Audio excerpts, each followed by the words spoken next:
Perhaps I'll tell you the story later.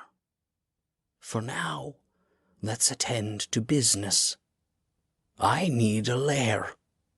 Something roomy, yet defensible. Where do you suggest? Ananta hesitated. My lord, the word lair suggests permanence. Indeed it does. Perhaps my lord is unaware that Drakauer is the common ground where the dragon princes hold their conclaves. No worm makes his home here. Customs change, Guardian. I'm about to turn this place to a higher purpose. I fear I'm not making myself clear. My master, Prince Skalnader, would wish me to treat you as an honored guest. But you can't lay claim to Drakauer. The princes already have. I suspect you have a way of contacting them, or at least of summoning this Skalnader. Get him up here and I'll explain the situation. Ananta took a deep breath and a firmer grip on her staff. The greatest ruler in Murgholm won't come rushing just because you want him to. With all respect, my lord, I fear you may be ill. And since you refuse to behave as a guest should, I must also ask you to leave. The dragon snorted, intensifying the sulphurous stink in the air. Or you'll make me wish I had? All by yourself? And you claim I'm addled? I understand the strength of dragons, my lord, but it was a circle of dragons who gave me the might to defend this place.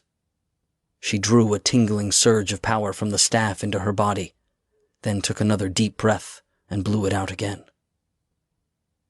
As it left her mouth, it became a spew of dark liquid so prodigious that her body could never have contained it. The acid splattered the front of the dragon's body and, sizzling and smoking, ate into it. Holes opened in the membranous wings. Scales and flesh on the wedge-shaped head dissolved, exposing the bone beneath. One shining scarlet eye melted, and the worm jerked in pain and shock. Ananta brandished the staff. Invisible force slammed down on top of the dragon, squashing his body against the ledge. Bones cracked. But then, despite the harm he'd taken and the power still pressing down on him, he lifted his head. He spat his own breath weapon, and smoke and embers filled the air.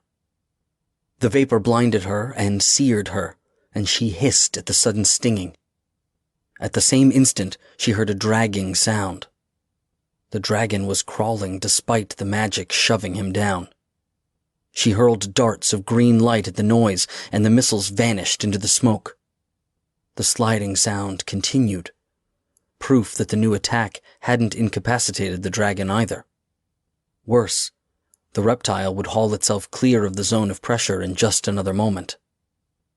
Ananta wouldn't have believed that anything, even a dragon, could weather the punishment she'd just meted out. She felt a pang of fear, then strained to squash it and think instead. She shouldn't stay where she was, not with the smoke blinding and choking her and the drifting sparks burning pocks in her scales.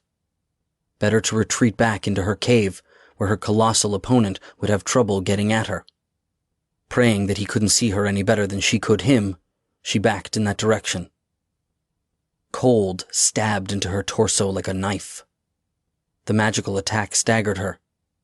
Insanely fast and silent for a creature so enormous, especially one with broken bones stabbing out of its leathery hide and with limbs twisted askew. The dragon lunged out of the smoke. She only had an instant to react. Somehow, that was enough. She drew warmth from the staff to melt the frigid pain from her body, then heaved the weapon high. When she swung it at the dragon's head, it boomed like a thunderclap. The blow crumpled the left side of the reptile's face. Ananta felt a surge of elation, for surely the pulverizing impact had driven shards of bone into the worm's brain. Surely he would finally collapse. In fact, he faltered for an instant. But then he struck. Like a door coming loose from its hinges, his lower jaw. To keep listening to this audiobook, I've left you a link in the description so you can do it, at no cost thanks to Audible's 30-day free trial.